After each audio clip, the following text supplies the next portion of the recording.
We come over here, we're going to have our buy market button and our sell market button. These two buttons I do use primarily to take a buy or a sell. Okay, right here is going to be where you enter the amount of contracts.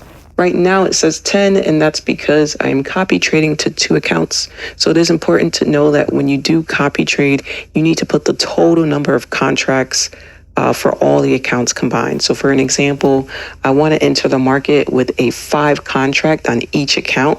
So 5 and 5 is 10, so that's why it says 10. So whatever number you put there, you have to divide it up. Now, this exit all button is typically what I click to close my trade. So whenever I want to close my trade, I click that exit button, boom, it closes it on all the accounts. Even if you're copy trading, it'll close them all. ATM right here is how you're going to be setting up the brackets. If you want it preset to a take profit or a stop loss preset, you can do that. Now, as far as copy trading, I have not found a way to have that on while copy trading. Whenever I turn this on and I'm copy trading, it says like error.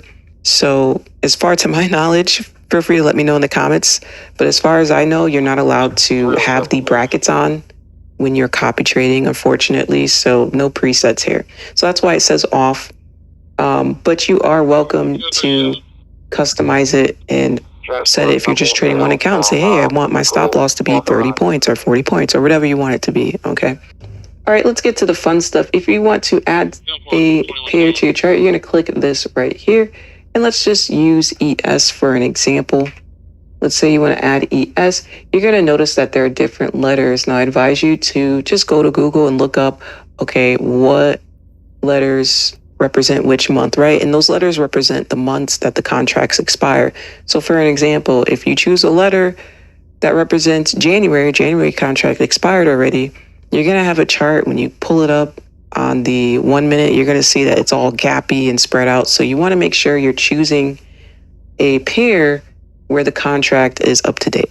All right, so I'm actually going to do MES because I just realized I did ES as an example on stream, so that chart is already customized. So I want to do something that's not customized yet. So you're going to click it, and typically if it's your first time on Travoate, you're probably going to walk into a chart that looks like this. Now don't panic, this is just a bar chart.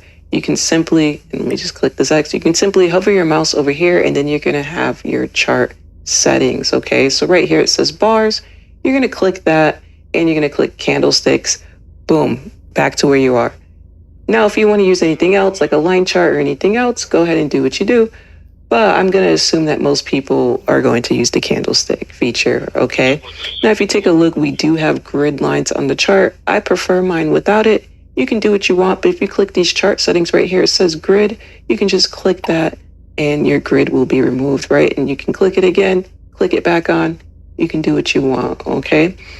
Now, as far as fill and orders go, if you click on this tab, it's gonna say show orders. What I like to do is I click show all. I like to see where my orders are filled. I like to see where my stop loss is, where my entry is, right? If you want those lines to show on your chart, just click show all. Of course, it's not going to show anything right now because we're not in a trade. But if I were to enter a trade right now, you'll be able to see, okay, this is my entry point. This is this, okay?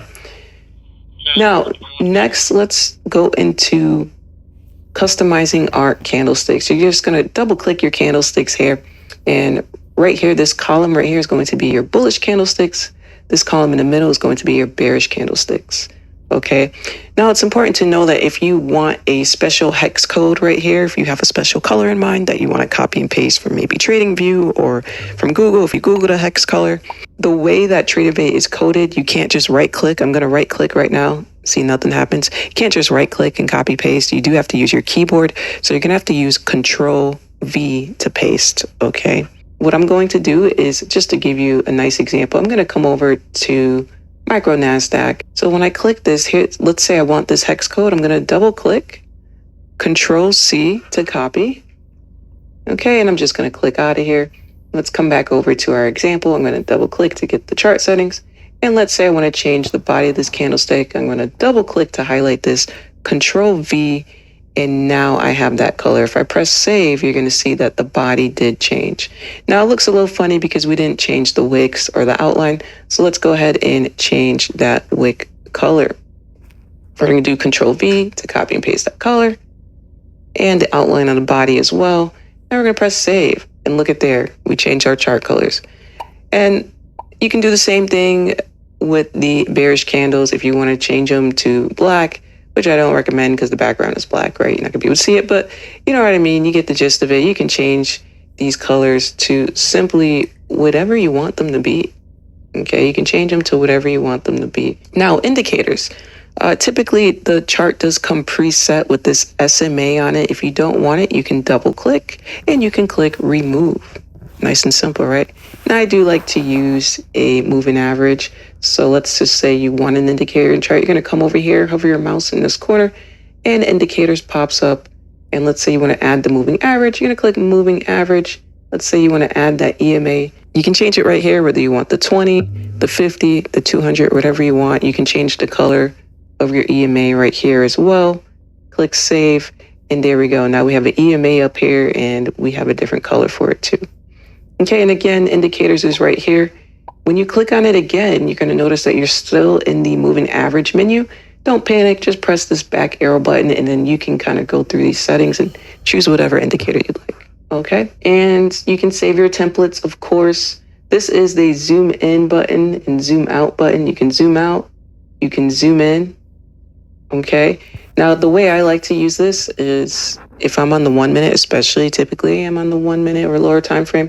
If you click this zoom button, right, you can click and let go of your mouse, move your mouse around, and you can highlight where you want to zoom in. So now I'm going to click again, boom, and then I can zoom in here. Right, so you can use that feature that way too. That's my favorite way to use that feature. And of course, I forgot to go over the time period here. You can change it to the 1 minute. You can change it to the 1 hour, whatever you need to do. Let's say your chart is out of place and you're like, whoa, what happened to my candlesticks? You can bring your mouse over here to the right on top of the prices, double click, and you should be good to go. You can click and drag it back over. Okay, so those are the basics that you need. Indicators, making sure you have the candlesticks on or line chart, whatever you want to use, being able to change the color of the candlesticks. I've yet to figure out how to change the background. But if someone knows, feel free to comment down below and give me some help here. I don't mind the black, but so yeah, so let's come over here. We have what's called a data box. This isn't something I use, but it does give you the open, high, and low, close, and volume. And you can always click that little X up there to get out of it. And then you have your drawing tools. Now, I personally don't like drawing on this platform. So to each their own, if you like drawing on it, cool. You know, but right here we do have a line and we can draw a line. Okay, you can double click that line. You can change the color of that line if you want. You can change the thickness of the line. You can change it to a dotted line. All right, you can do a whole bunch of things to it. You can save it.